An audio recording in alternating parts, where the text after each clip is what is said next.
കേരളത്തിലെ 100 വർഷം മേലെ പഴക്കമുള്ള തൂക്കുപാലത്തിലൊക്കെ ഞാൻ കയറിയിട്ടുണ്ട്. ഒരുപാട് തൂക്കുപാലം, എന്താ പറയുക, എവിടെ തൂക്കുപാലം ഉണ്ടെങ്കിൽ ഒന്ന് കയറി നോക്കും. അപ്പോൾ ഇന്നിപ്പോൾ വന്നിരിക്കുന്നത് വയനാടാണ്. വയനാട് പനമരവും അതുകൂടാതെ കൃഷ്ണമൂല എന്നാണ് ഈ തൂക്കുപാലത്തിൻ്റെ പേര് അറിയപ്പെടുന്നത്. നീർവനം എന്ന് പറഞ്ഞിട്ടാണ് തൊട്ടപ്പുറത്തെ സ്ഥലം. ഇത് പനമരം, അതായത് പനമരത്തിൽ നിന്ന് ഏകദേശം 3 കിലോമീറ്റർ മാറി കഴിഞ്ഞാൽ ഈ മനോഹരമായ പ്രകൃതി ഭംഗിയോടൊപ്പം നിൽക്കുന്ന ഒരു തൂക്കുപാലം നിങ്ങൾക്ക് കാണാൻ കഴിയും.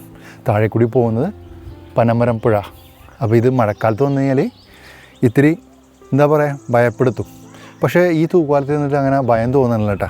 സാധാരണ തൂക്കുപാലത്തിൽ കയറി കഴിഞ്ഞാൽ എനിക്ക് ചെറിയൊരു എന്താ പറയുക നെഞ്ചിടിപ്പാണ്.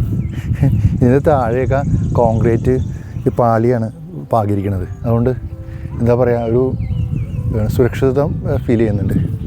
പിന്നെന്താ പ്രകൃതി ഭംഗിയാണ് അല്ല.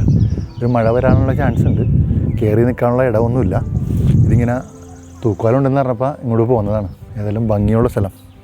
അപ്പോൾ വൈകുന്നേരങ്ങളിലൊക്കെ ഒരുപാട് ആൾക്കാർ വന്ന് ഫോട്ടോയും വീഡിയോയും അതുപോലെ വന്ന് ഇരുന്ന് സമയം ചിലവഴിക്കുന്ന സ്ഥലമാണെന്നാണ് ഇവിടെ വന്നപ്പോൾ എനിക്കറിയാൻ കഴിഞ്ഞത്. ഇങ്ങനൊരു തൂക്കുപാലം ഈ ഭാഗത്ത് വന്നപ്പോഴാണ് അറിഞ്ഞതും. അപ്പോൾ തന്നെ ഇങ്ങോട്ട് തിരിച്ച്, കാരണം തൂക്കുപാലം ഒന്നും ഞാൻ വിടാറില്ല. ഇത് 2014 പണിത തൂക്കുപാലമാണ്. ഏകദേശം 12 വർഷം കൊണ്ടുപോയി ഈ തൂക്കുപാലമുള്ളത്. ഓക്കെ, അപ്പോൾ പനമരത്തു നിന്ന് ഏകദേശം ഒരു 3-4 കിലോമീറ്റർ മാറിയിട്ടാണ് കൃഷ്ണമൂല തൂക്കുപാലം എന്നറിയപ്പെടുന്നത്. ആ സ്ഥലം നീർവരം, ഇത് പനമരം.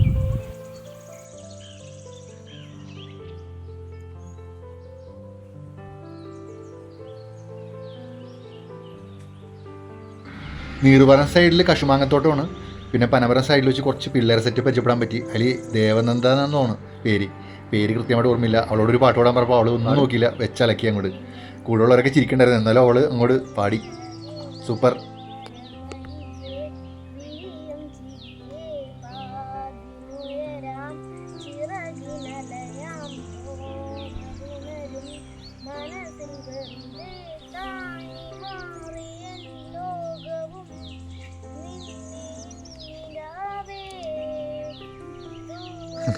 അവർ ചിരിക്കണ്.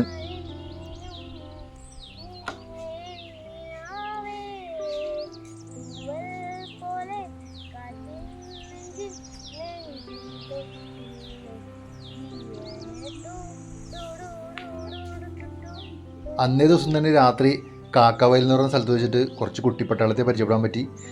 ഏറെ എന്താ പറയുക നല്ല നിമിഷങ്ങളായിരുന്നത്. ഏതും സന്തോഷമുള്ള ആ നിമിഷം നിങ്ങളായിട്ട് പങ്കുവെക്കാൻ പറ്റി. അതിയായ സന്തോഷം. മറ്റൊരു വീഡിയോയുമായി വീണ്ടും വരും. അത് നമസ്കാരം.